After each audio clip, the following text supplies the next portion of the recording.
YouTube family, how you doing? This is Marks from Marks. Hopefully you're having a wonderful day. Thank you for taking this time and sharing it with me. You could be any place else, but you decided to be with me. I appreciate it. Today I'm going to talk a little bit about my journey through my doctorate program thus far. It has been a very, I'll say it has been a good journey thus far. There is a lot of work that goes into it though. And one thing that I'm learning that I have to really focus better on is my time management skills. So for you that are considering going into any program, if it's a doctorate program, a master's program, a bachelor's program, I think the first thing that is so important is understanding your time management. So that has been something that I am looking at improving. So I would say if you have any strategies for me and you say, hey, Mark, listen, I want you to keep going. I want you to keep pushing. I'm going to give you some strategies that I use in my master's program or my bachelor's program or my doctorate program to give you. Please put them in the comment section. I would love to hear them. So thus far, time management has been something that I really need to focus on, especially as the workload will begin to increase.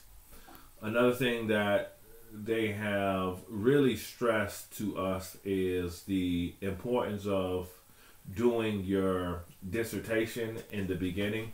Some programs, from what I hear, now I've only been through one doctoral program right now, and that's the one that I'm in. It's not like I have gone to, this college and checked out their doctorate program and gone to this college and checked out their program, and no, it's only one. So what I've heard, and what at least that's what they told me, and this could just be purely a selling technique.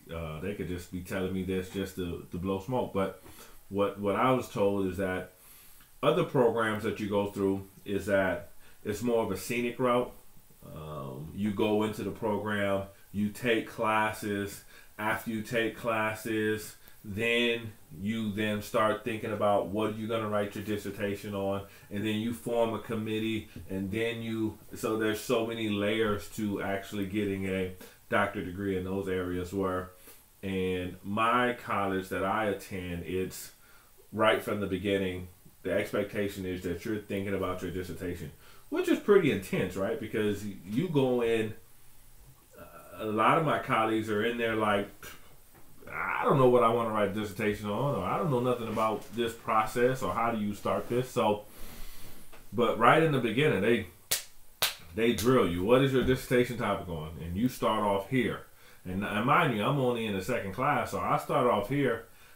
I'm still here. Like, it's not like in this second class I have gone from here and then I'm like ready to go. And it's a bit nerve-wracking, because you're thinking like, man, I don't want to waste my time. No, I don't want to waste my money. I don't want to waste my family's time, who have invested this time in me to actually, said, okay, yeah, this is a financial strain. This is a burden for us. But because you want to go pursue this degree because you feel like it's going to help you in the future, I will sacrifice and take care of some of the things in the back end. And when I say my family, I'm really talking about my wife. Take care of some of the things in the back end with the children, and do some things and pick up the slack, because you have to be traveling and have to be in this office doing this work. So, there's a lot of pressure on me to get this completed. And the pressure is not so much external as much as it is internal. It's an internal pressure. So, Mark, you gotta get this degree done, because everybody, my whole family, is depending on me to get this done. So this isn't really time for me to be playing. I really gotta grind. So my topic has gone from here to here, and my main reason for getting into a program like this is because I wanted to make sure that I'm not spending my entire life existence working on a doctorate degree. That is not my purpose in life, to just be a lifetime. Well, I would say, because if I say I don't want to be a lifetime student, the people's like, what? we're supposed to be learning forever. Yes, I want to be a lifetime student in the sense that I want to continue learning, but I don't want to be a lifetime student in the sense that I want to continue to be paying these student loans or taking out more student loans. That is not my intent in my life. So my internal pressure is to say, I have to get this done. The second thing is, this doctorate is for me. I mean, for me to put doctor in front of my name is, you know, it means so much to me as a person. It does so much for me internally. And I have said this over and over again. Coming out of high school, I was partially illiterate. I could read words, couldn't comprehend it, could not write, just didn't have a lot of skill. So for me to obtain this, knowing all of the things that I had to overcome academically, and to be in this position, to possibly putting myself in place to say that, you know, a Haitian American young man, first generation American, one of the first in his family to get a bachelor's degree. I'm talking about my nuclear family. Definitely gonna be the first in my family to get a doctorate degree. And just knowing how much my mom struggled to get us here, and to see, you know, for her to see her son, a baby boy, doing this means so much. So when I do get this degree, is partially for me, and it is for me, but and it's tremendously for me, because I don't want anybody to think I'm doing it for anybody else, but it's also for, you know, the young man who somebody told him that he was dumb and he's not smart enough, and he can't make it, because if I can do it, then 100% that young man can do it, because I'm no smarter than him. Is just really putting in the hard work, and believing in yourself is what gets you there. So, you know, for me, it's more of it's something accomplishment for me, but it's also inspiration to other people. That leads me to the reason why, or what I'm doing my studies on. For me, my study, which is important to me, and what I'm learning, is I have to really, my study right now is very narrow. I have to open it up and then bring it back narrow.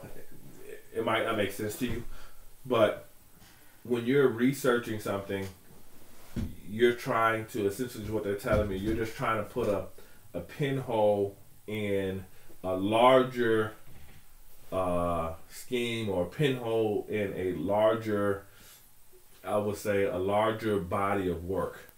So my field in education is looking at strategies to assist African American boys to graduate from high school. I have observed, and this is not something that I've done an extensive amount of research on. This is just something that I know through experience. My friends who did not obtain a high school diploma had a higher chance, or, you know, they end up either ended up being killed before 25. I had two best friends killed before the age of 25, or they found themselves in some type of prison system, or they found themselves in a tight spot financially that they could not obtain employment. So, you know, I always find it so disheartening when I see, and I won't be on a soapbox, but when I see individuals, you know, glamorizing the thought process that, hey, you can do this and not get a high school diploma. That is so sad. So young people, anybody that says that to you, then you need to get away from them. You need to get as much education as possible. Education in the sense of formal education, but you should also get some type of trade, or go to college. I mean, there's so many different avenues for you, but you need to get a high school diploma first, because none of those things are available for you until you get that high school diploma. So my studies is looking at strategies to assist African American boys of color with graduating from high school, to try to really turn the tide on this achievement gap. In one point in my state, a few years back, the graduation rate was 25% for African American boys. I think now it's up to about 50%, which is still disheartening. So that means 10 young minority boys go in, 5 and 4 years will come out with a high school diploma.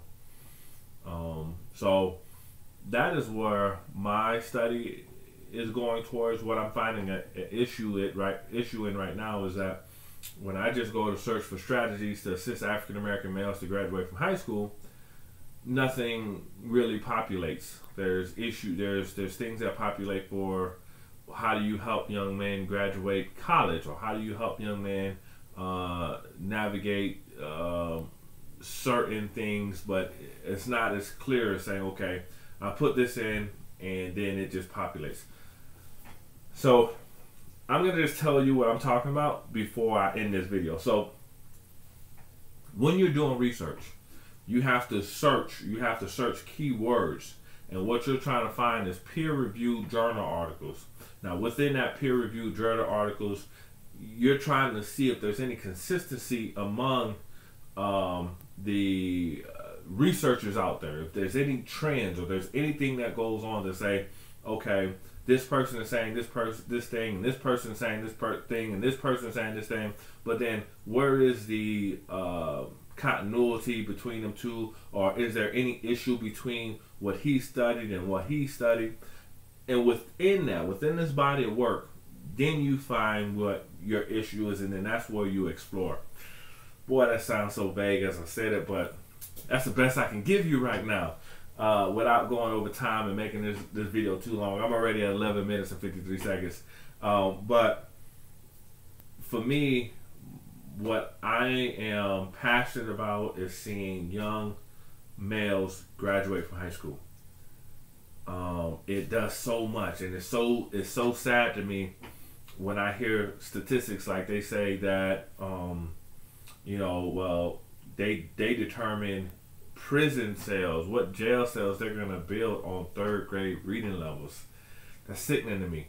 When I see that the amount of numbers of young men of color who are minorities in the country, but then become majorities in the jail cell, or when I see so many young males dying early, and I know that they've done something violent or they did some type of crime, but the reality is they're in that position because they don't have the education. And am I saying that education is the end all be all? No, I think that there's so many other areas in life that are important.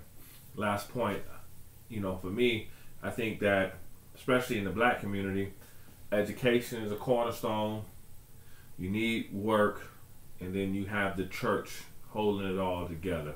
That's my belief when I look at the black community, that the black church, black, white, or different, in the African American community, plays such a huge point in the community. Now I can go on a whole tangent talking about things, but for me, I think it's the educational setting, the church setting, and the work setting. I think that for the African American community makes it whole. Now again, these are my opinions. I have not done enough extensive research on this to really solidify this, but as you continue to grow with me, I will continue to give more research, more data proven information. But thank you for taking this time. This is a longer video than usual. Until next time, hit the subscribe button, hit the like button, hit the share button. Peace.